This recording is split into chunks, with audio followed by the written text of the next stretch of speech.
La Biblia es obsesivamente precisa con el tiempo. Sabemos el día exacto en que empezó el diluvio universal. Sabemos la hora exacta en la que Jesús murió en la cruz. Pero el día del nacimiento de Jesús, el evento más importante de la historia, es un misterio. Si abres tu Biblia y buscas la fecha, no la encontrarás. Ningún evangelio menciona que Jesús nació el 25 de diciembre. Entonces, ¿por qué en todo el mundo lo celebramos ese día? Y lo más importante, ¿cuándo nació realmente Jesús? Presta atención, porque la respuesta está escondida a plena vista, en las páginas de la Biblia. Existen 7 pistas que juntas revelan la verdadera fecha de su nacimiento. Hoy vamos a recorrer las 7 evidencias escondidas en la Biblia para resolver uno de los mayores misterios de todos los tiempos, la verdadera fecha del nacimiento de Jesús. Primera pista, el censo. La primera pista está oculta a plena vista en el Evangelio de Lucas. A primera vista parece un dato histórico sin importancia, pero escucha con atención. Por aquellos días, Augusto César decretó que se levantara un censo en todo el Imperio Romano. También José, que era descendiente del rey David, subió de Nazaret, ciudad de Galilea, a Judea. Fue a Belén, la ciudad de David, para inscribirse junto con María, que estaba comprometida para casarse con él.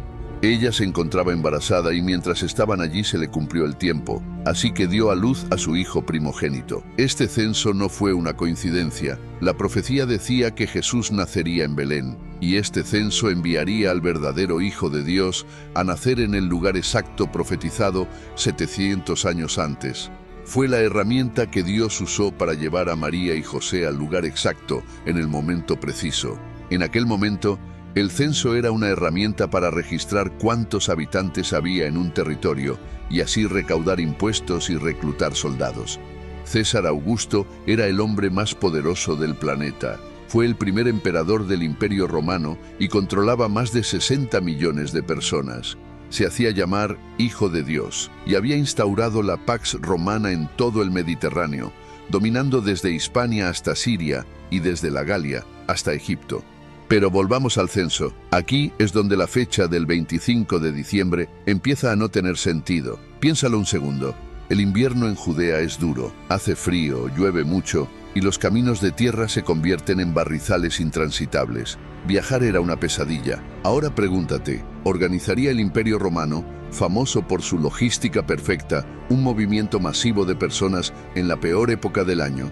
La respuesta es un rotundo no. Un censo en invierno habría sido un fracaso total y habría provocado disturbios. Los romanos podían ser crueles, pero no eran estúpidos. Lo más lógico es que lo organizaran en primavera o en otoño, cuando el clima era agradable y los caminos estaban secos. De hecho, solían hacerlo coincidir con las grandes fiestas judías, como la Pascua o la fiesta de los tabernáculos, porque la gente ya estaba viajando para reunirse con sus familias. Y aún peor, ¿sabes qué distancia hay entre Nazaret y Belén? 130 kilómetros. Hoy en día es un viaje de un par de horas en coche, pero en aquella época era una odisea de 7 a 10 días por caminos polvorientos y peligrosos. 7 días caminando y durmiendo a la intemperie. Las noches de invierno en Judea pueden bajar a 0 grados o incluso temperaturas bajo cero. Y en zonas más altas o abiertas, la sensación térmica puede ser aún más baja por el viento.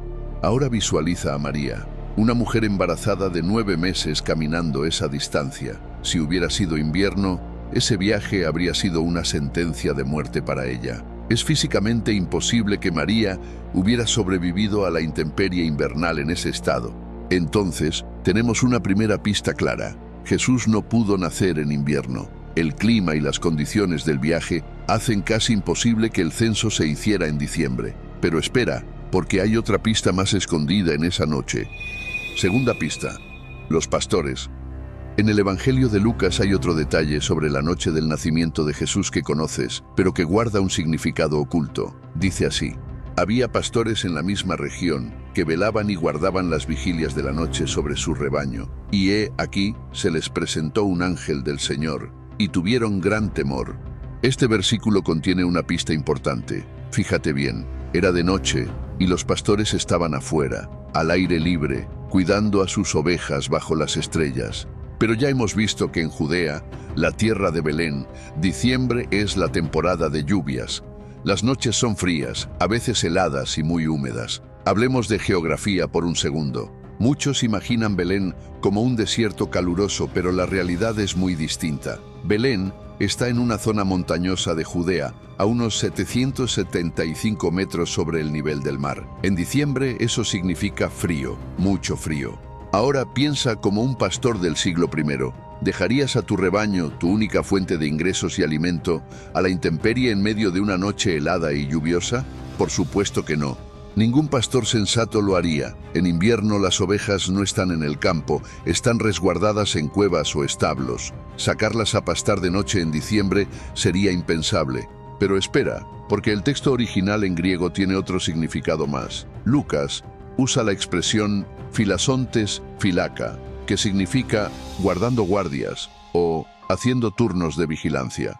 Esto nos revela que los pastores estaban haciendo turnos de vigilancia organizados y rotativos en campo abierto, no mientras los animales estaban refugiados en un establo. Historiadores como el rabino Maimónides confirman que en invierno los pastores de Israel resguardaban todo adentro. Salir de noche sería una locura. La imagen de pastores vigilando rebaños bajo las estrellas en pleno invierno no encaja.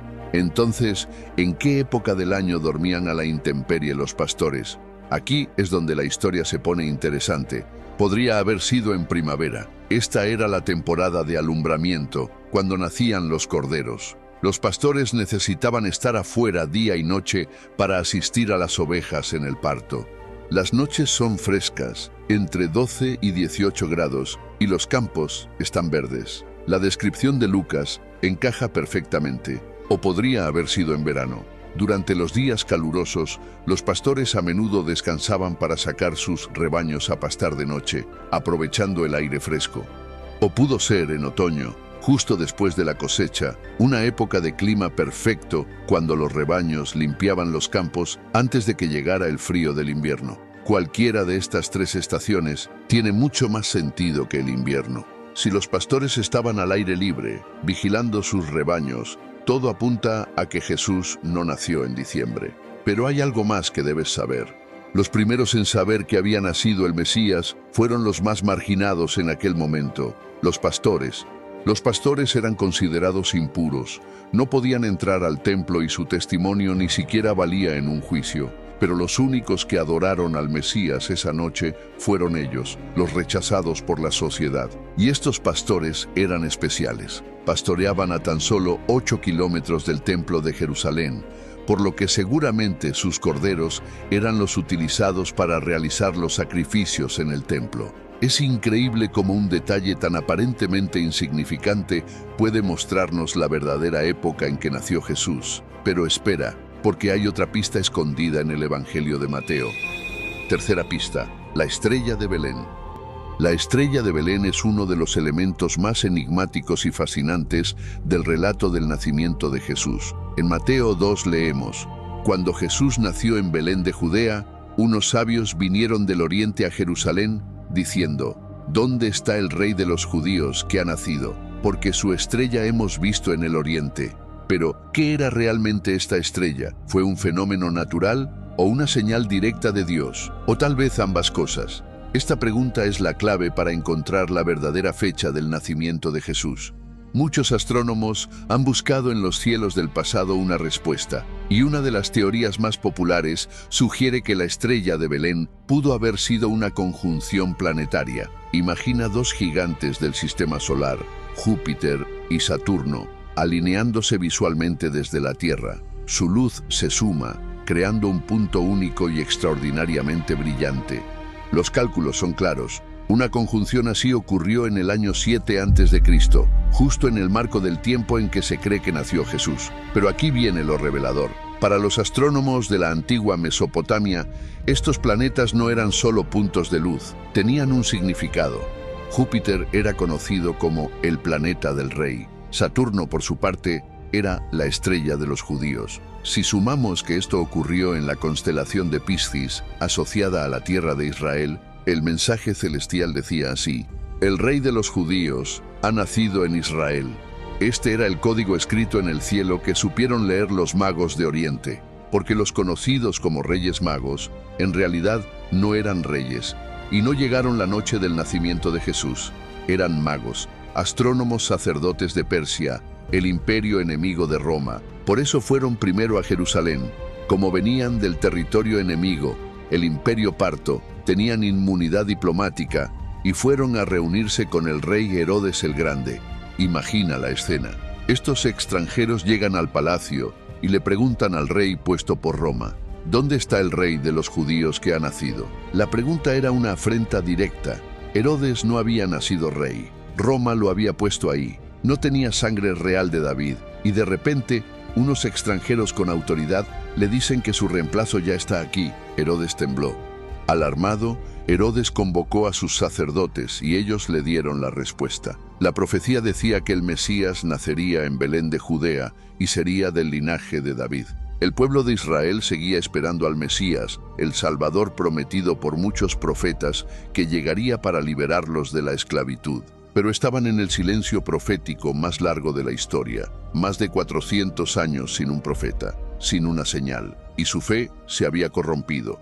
Por eso, aunque Belén estaba a solo un par de horas caminando, ninguno de los sacerdotes fue a verificar si realmente había nacido el Salvador. Los magos viajaron 2 años para adorarlo. Los sacerdotes no caminaron 2 horas.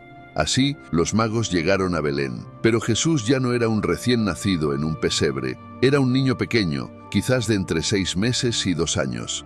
Le entregaron sus regalos: oro para un rey, incienso para un dios y mirra, una resina usada para embalsamar a los muertos, un regalo profético para su futura muerte. Y ese oro no fue un simple tributo simbólico, fue el oro que financió la huida de urgencia a Egipto días después. Dios estaba pagando el viaje de escape de su propio hijo. Pero esto nos da una pista más. El evento celestial no fue un destello de una noche, duró meses, quizás incluso los 2 años que tardaron los magos en llegar. Por eso hay otra teoría. ¿Y si la estrella fue una nova o una supernova? Una explosión estelar tan potente que brilla intensamente en el cielo durante semanas o meses. Hay registros de astrónomos chinos y coreanos muy meticulosos que hablan de una estrella invitada que apareció alrededor del año 5 a.C. y fue visible durante 70 días. Podría encajar.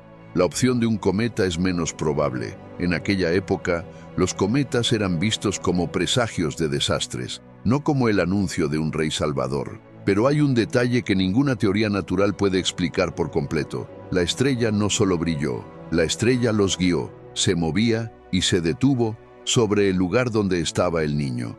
Los cometas y las novas no se detienen sobre una casa específica. Esto nos lleva a una conclusión inquietante.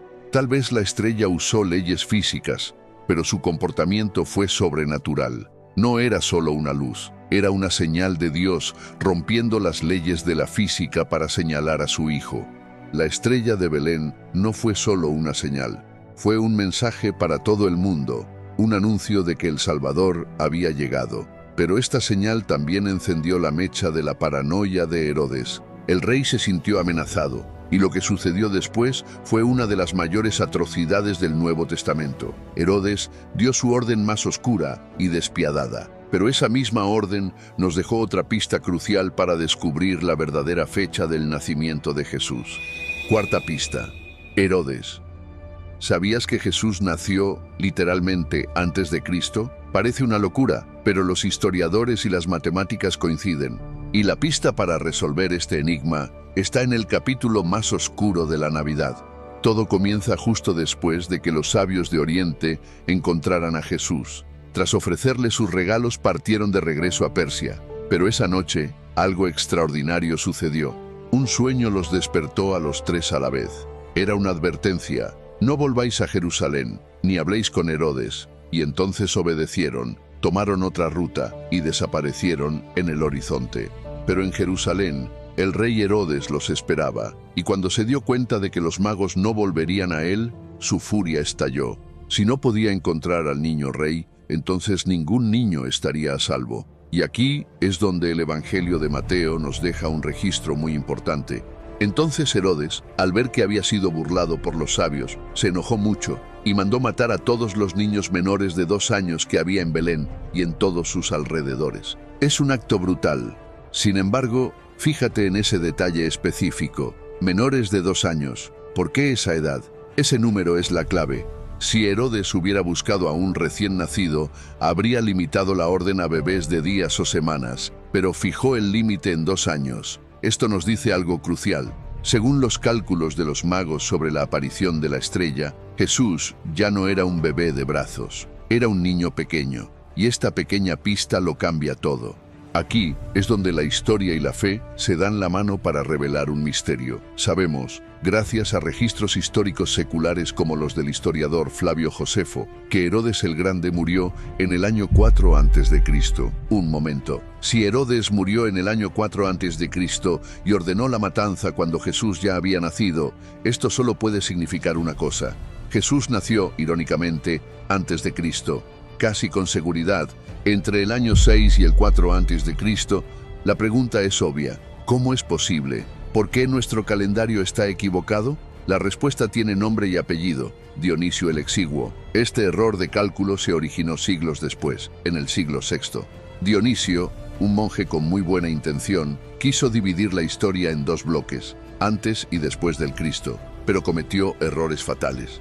No sabía que Herodes el Grande, quien según los evangelios estaba vivo en el momento del nacimiento de Jesús, había muerto en el año 4 a.C. Esto significa que Jesús nació antes de esa fecha. Tampoco consideró que no existía un año 0 en su sistema. Pasó directamente del 1 antes de Cristo al 1 después de Cristo, un detalle que por sí solo distorsiona todo el calendario.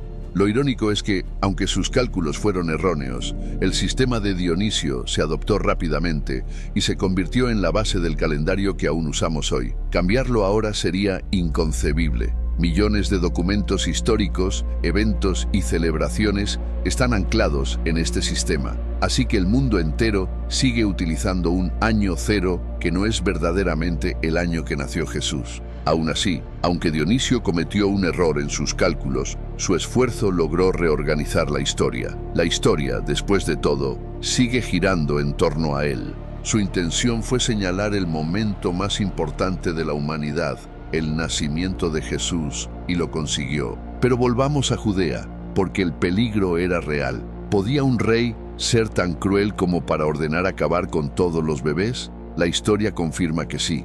Herodes era un tirano consumido por el miedo. El mismo Flavio Josefo cuenta que no dudó en ejecutar a su propia esposa y a 3 de sus hijos por temor a que le quitaran el trono. Matar a los niños de una pequeña aldea como Belén no era nada para él. Sin embargo, su plan fracasó antes de empezar. Mientras los soldados afilaban las espadas, la Sagrada Familia ya estaba lejos. Una vez más, un sueño cambió el destino. Un ángel le habló a José con la misma urgencia que a los magos y le dijo: «Levántate, toma al niño y a su madre y huye a Egipto». En plena noche, María, José y el niño Jesús escaparon de Judea y se dirigieron a Egipto. Probablemente se asentaron en Alejandría, que tenía una de las comunidades judías más grandes del mundo en esa época. Y así se cumplió una antigua profecía: «De Egipto llamé a mi hijo». Así que ya tenemos el marco temporal claro. Jesús nació entre el año 6 y el 4 a.C., pero esto es solo el año. ¿Y el día? ¿El mes? Para encontrar la fecha exacta, debemos dejar atrás la historia de su nacimiento y volver al Evangelio de Lucas. Quinta pista: el padre de Juan Bautista. La quinta pista nos lleva al corazón del templo de Jerusalén. Imagina la escena: un sacerdote llamado Zacarías, un hombre justo, cumple con su deber sagrado. El aire está cargado con el aroma del incienso, y de repente, una figura de luz aparece a su lado. Es el ángel Gabriel, y tiene un mensaje que sacudirá los cimientos de la historia. Su esposa Elizabeth, una mujer que todos consideraban estéril, concebirá un hijo que preparará el camino para el Mesías. Pero aquí lo importante no es lo que el ángel dijo, sino cuándo lo dijo. La Biblia es increíblemente precisa. En el Evangelio de Lucas leemos: «Hubo en los días de Herodes, rey de Judea, un sacerdote llamado Zacarías, de la clase de Abías. estando él ejerciendo el sacerdocio delante de Dios según el orden de su clase, la clase de Abías. Esto no es un detalle casual, es una pista. Aquí es donde la historia se pone fascinante. Los sacerdotes en Israel no trabajaban cuando querían. El rey David había organizado a todos los sacerdotes en 24 grupos o divisiones, tal como lo establece Crónicas 24. Cada grupo servía una semana en el templo, 2 veces al año. Un calendario divino perfectamente organizado. La clase de Zacarías, la de Abías, era la 8ª en la rotación. Hagamos las cuentas. El calendario religioso judío comienza en el mes de Nisán, que cae entre nuestros marzo y abril. Si cuentas 8 turnos desde ese inicio, el servicio de Zacarías caería aproximadamente en mayo o junio. Fue justo en ese momento, mientras ofrecía incienso, cuando el ángel le habló, y poco después, Elizabeth quedó embarazada. Ahí lo tienes. Acabamos de resolver el primer misterio. Ya sabemos cuándo recibió Zacarías el mensaje. Pero, ¿qué tiene que ver el embarazo de una anciana en Judea con el nacimiento de Jesús? Lucas nos dice que, cuando Elizabeth estaba de 6 meses de embarazo, el ángel Gabriel fue enviado por Dios a una ciudad de Galilea para visitar a una joven virgen en Nazaret. Su nombre era María, y Gabriel le anunció que ella concebiría al Hijo de Dios. Hagamos las cuentas. Si Elizabeth concibió en junio, 6 meses después nos sitúan en noviembre o diciembre. Ese sería el momento exacto de la concepción de Jesús. Ahora, súmale los 9 meses naturales de un embarazo. ¿El resultado? El nacimiento de Jesús no cae en el frío invierno. Llegamos a septiembre u octubre. Y aquí es donde todo encaja de una forma que te dejará sin aliento. Esas fechas coinciden perfectamente con la fiesta de los tabernáculos, conocida como Sukkot. Esta es una de las fiestas más alegres del judaísmo, donde el pueblo celebra que Dios habitó en tiendas en medio de ellos durante el desierto. Jesús es llamado Emmanuel, que significa Dios con nosotros. ¿Podría ser que el Mesías naciera, literalmente, durante la fiesta que celebra la presencia de Dios en la tierra? No parece una coincidencia. De hecho, cuando Juan dice que el Verbo se hizo carne y habitó entre nosotros, la palabra griega original significa literalmente hizo tabernáculo o acampó entre nosotros. En el plan de Dios no hay coincidencias. Cada detalle, cada fecha, cada nombre tiene un propósito divino. El relato de Zacarías no es una simple anécdota, es un reloj profético. Cada palabra en las Escrituras está colocada con precisión milimétrica, mostrándonos que el plan de Dios no tiene margen de error, y esta conexión matemática no es la única prueba. Hay otra pista oculta que conecta el nacimiento de Jesús con esta fiesta judía. Sexta pista: la fiesta de los tabernáculos. La conexión entre el nacimiento de Jesús y las festividades judías es fascinante. El pueblo de Israel vivía en un calendario marcado por Dios. Piénsalo un segundo. Jesús murió exactamente el día de la Pascua judía. El Espíritu Santo descendió exactamente el día de Pentecostés. Si la muerte y la resurrección siguieron un calendario divino perfecto, ¿por qué pensamos que su nacimiento fue una fecha aleatoria en medio del invierno? Entonces, ¿es posible que el nacimiento de Jesús estuviera perfectamente sincronizado con una de estas fiestas? Pensemos en la fiesta de los tabernáculos, o Sukkot. Era una de las celebraciones más alegres de Israel, celebrada en otoño, entre septiembre y octubre. El pueblo construía pequeñas cabañas y vivía en ellas durante una semana para recordar los años en el desierto, cuando Dios habitó en medio de ellos en un tabernáculo, una tienda de campaña. Era una fiesta sobre la presencia de Dios con su pueblo. Ahora, escucha esto con atención. El apóstol Juan, al empezar su evangelio, nos da una pista increíble. Él escribe: y el Verbo se hizo hombre y habitó entre nosotros, y contemplamos su gloria. La palabra que Juan usó en el griego original para habitó es eskenosen. ¿Sabes qué significa literalmente? Significa acampar o montar su tabernáculo. Juan no eligió esa palabra por accidente. Nos estaba dando una pista gigante. No está diciendo simplemente que Jesús vivió aquí. Nos está diciendo que Dios vino a hacer su tabernáculo en medio de nosotros. ¿Qué mejor momento para que Dios viniera a tabernaculizar literalmente entre su pueblo que durante la fiesta de los tabernáculos? Es una coincidencia demasiado perfecta. Y hay un detalle fascinante. Durante Sukkot, en el templo, iluminaban todo Jerusalén con antorchas gigantes, como un cielo estrellado. Los pastores vieron una luz mayor esa noche, y esto no es un caso aislado. Las fiestas judías no solo miraban al pasado, sino que profetizaban el futuro. La Pascua apuntaba a la muerte de Jesús como el Cordero de Dios. Pentecostés coincidió con la llegada del Espíritu Santo. Si estos eventos capitales de la misión de Cristo estuvieron alineados al milímetro con el calendario judío, tiene todo el sentido del mundo considerar que el nacimiento de Jesús también lo estuvo. ¿Por qué sería diferente? Pero aún hay otra posibilidad asombrosa. Rosh Hashanah, el Año Nuevo judío, también cae en otoño. Es un día de nuevos comienzos. Se toca el shofar, un cuerno de carnero, cuyo sonido anuncia que Dios es el Rey y llama a la gente al arrepentimiento. Jesús, al venir al mundo, inauguró una nueva era, un nuevo pacto, una nueva esperanza para todos. Que el Rey de Reyes naciera bajo el sonido de las trompetas que anuncian la realeza sería el contexto perfecto. El nacimiento de Jesús no fue un accidente en el calendario, fue el cumplimiento de un plan divino. Todo en el plan de Dios está perfectamente calculado, como una sinfonía en la que cada nota tiene su lugar exacto. Y así llegamos a la última pista, séptima pista, inicio del ministerio de Jesús. El Evangelio de Lucas nos da ese dato clave que la mayoría pasa por alto. Jesús mismo, al comenzar su ministerio, era como de 30 años. Tenemos 4 evangelios, cientos de páginas escritas sobre Jesús, pero desconocemos la mayor parte de su vida. Conocemos cada detalle de sus últimos 3 años, cada milagro, cada parábola, cada paso hacia la cruz. Pero, ¿y los primeros 30 años? Dios eligió ocultar la mayor parte de la vida de su Hijo. La pregunta es, ¿por qué? Para empezar a resolverlo, debemos seguir la primera pista que nos da el propio Lucas. Él no era un soñador, era un médico, un investigador meticuloso, casi un periodista de la antigüedad.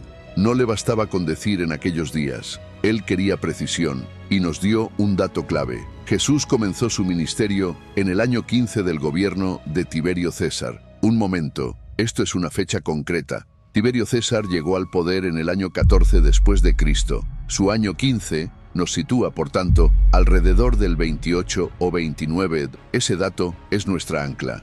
Documentos romanos lo confirman. Podemos verificarlo fuera de la Biblia, en los registros del imperio. Ahora, haz las matemáticas conmigo. Si Jesús tenía unos 30 años en el 28 o 29 d.C., solo tenemos que retroceder en el tiempo. Si restamos esos 30 años, llegamos de nuevo a una fecha de nacimiento entre el 6 y el 4 a.C.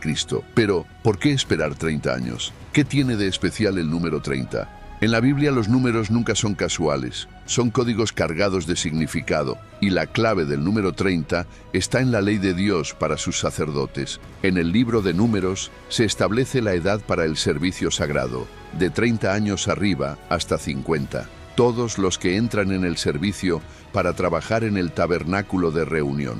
Antes de los 30 podías aprender, podías ayudar, pero el peso del ministerio sagrado solo recaía sobre hombres de esa edad. Era el momento de la madurez total, cuando el carácter ya se ha probado y la fuerza física se equilibra con la experiencia, y el patrón se repite una y otra vez. José tenía 30 años cuando salió de la cárcel y el faraón lo puso a gobernar sobre todo Egipto. Ezequiel recibe su visión celestial en el año 30. David, el gran rey de Israel y antepasado directo de Jesús, era de 30 años cuando comenzó a reinar. ¿Ves el patrón? No es una coincidencia. Jesús, al esperar hasta los 30 años, estaba cumpliendo la ley y la profecía a la perfección. No era del linaje de Leví, pero venía a ser el sumo sacerdote eterno. No era solo un rey como David, sino el Rey de Reyes. Esos 30 años eran el cumplimiento perfecto de todo lo que Dios había establecido. No fue una espera, fue el momento exacto, el tiempo cumplido. Ahora, repasemos las 7 pistas para establecer la verdadera fecha de nacimiento de Jesús. Las primeras 4 nos darán el año. Las últimas 3, el mes. Primero, empecemos fijando el año. Jesús comenzó su ministerio con 30 años, y el Evangelio de Lucas nos revela que eran tiempos del emperador Tiberio, alrededor del año 28-30 d.C. Si restamos 30 años a ese año, el resultado es entre el 6 y el 4 a.C. Y esa franja encaja con otra pieza histórica. la muerte de Herodes el Grande en el año 4 a.C. Entonces, para que Herodes intentara matar a Jesús, Jesús ya tenía que haber nacido. Por tanto, el nacimiento tuvo que ocurrir necesariamente antes de ese año, antes del año 4 a.C. Y esto encaja perfectamente con la tercera pista, la estrella de Belén. Si la analizamos como un evento astronómico real, probablemente una gran conjunción planetaria, los astrónomos modernos la sitúan entre el año 6 y el 5 a.C., el mismo intervalo de tiempo. Y cuando juntas estos hechos, todas las líneas se cruzan en el mismo punto. Jesús nació entre el año 6 y el 4 a.C.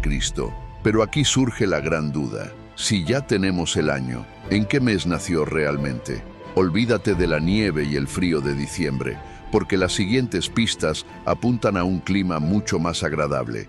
La clave está en Zacarías, el padre de Juan el Bautista. Era un sacerdote y servía en el templo por turnos, y un ángel le anunció que su esposa daría a luz a Juan el Bautista mientras realizaba el turno de junio. Si Juan fue concebido tras ese turno, y sabemos que Jesús fue concebido 6 meses después que Juan, la concepción de Jesús cae en diciembre. Cuenta 9 meses de embarazo desde ahí. ¿Dónde aterrizamos? Exacto, septiembre u octubre. Pero hay más pruebas. Pensemos en una de las imágenes más icónicas de la Navidad, los pastores en el campo. Siempre imaginamos una fría noche de invierno, pero en Judea, diciembre es un mes de lluvias y frío intenso. Los rebaños no dormían al aire libre, se guardaban en refugios. Ningún pastor sensato tendría a sus ovejas durmiendo al raso en pleno invierno. Ver pastores durmiendo fuera es una señal inequívoca de clima templado, típico del final del verano o principios del otoño. Y aún hay más. El censo. César Augusto ordenó que todo el mundo fuera empadronado.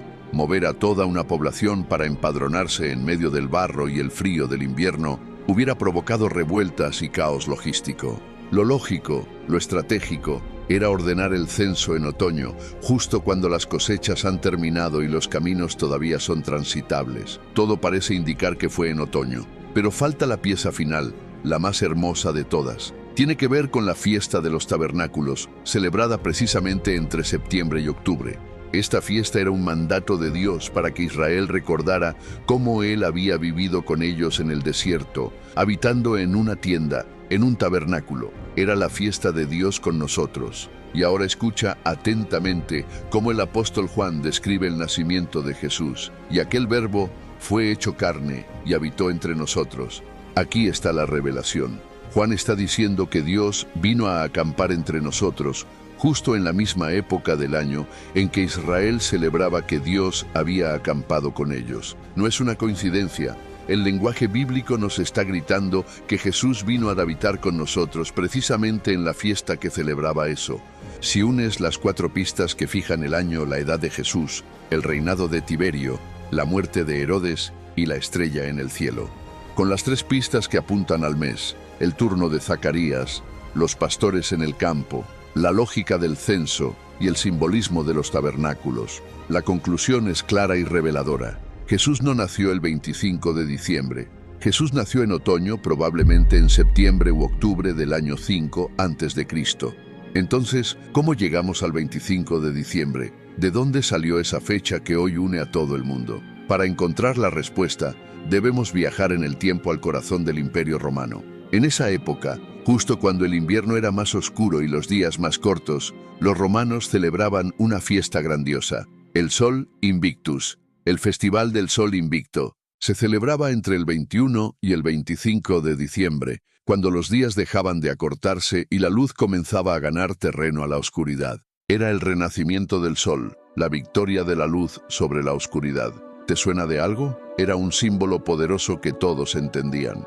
Y cuando el cristianismo comenzó a extenderse por el imperio, los líderes de la iglesia vieron una oportunidad, vieron ese anhelo de luz y pensaron en la verdadera luz. Jesús mismo dijo: «Yo soy la luz del mundo. El que me sigue no andará en tinieblas, sino que tendrá la luz de la vida». Así que tomaron una decisión estratégica. En lugar de prohibir una fiesta tan popular, la transformaron. Le dieron un nuevo significado. Dijeron al pueblo: ¿celebran el nacimiento del sol? Celebremos ahora el nacimiento de aquel que creó el sol. El 25 de diciembre pasó de ser el día del sol invicto al día del Hijo de Dios. Fue una jugada maestra. Cambiaron el objeto de adoración sin cambiar la fecha, facilitando que todo un imperio abrazara la fe.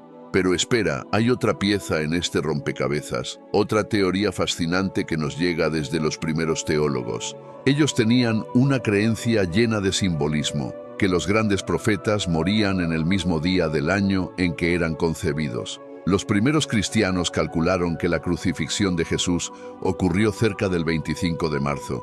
Si fue concebido en esa fecha, solo tienes que contar 9 meses. ¿Y a dónde llegas? Exacto, al 25 de diciembre. No es una prueba histórica, sino un hermoso intento de conectar los dos momentos más importantes de la vida de Jesús en la tierra, su llegada y su sacrificio. Era el deseo de la iglesia primitiva de ver la vida de Cristo como un ciclo perfecto, desde su concepción hasta su muerte. Pero esto no es lo importante. Saber el día exacto en que Jesús nació no es lo más importante. De hecho, los apóstoles, quienes vivieron tan cerca de él, nunca celebraron su nacimiento. No importa si nació en diciembre, septiembre o cualquier otro mes. Y es que a muchos cristianos se les olvida qué es lo importante. Lo que realmente debemos celebrar en la Navidad. No celebramos un día, celebramos al Salvador. El verdadero regalo no es la fecha, sino el hecho de que Él nació. La luz vino al mundo, y esa luz no brilla solo un día al año, brilla cada día. Pero ¿cuánto crees que conoces la vida de Jesús? ¿Realmente sabes cómo fue su vida? Estas semanas todo el equipo hemos trabajado mucho para crear este vídeo que ves en pantalla. Es la vida completa de Jesús en un mapa. Si aún no lo has visto, tienes que hacer clic en él, porque es el viaje completo de todos los pasos de Jesús. Vas a recorrer todo su camino, desde su nacimiento hasta su muerte. ¿Dónde estuvo y qué hizo en cada lugar? No te lo puedes perder, porque te aseguro que te va a sorprender cómo fue realmente la vida de Jesús. Bendiciones para ti y tu familia.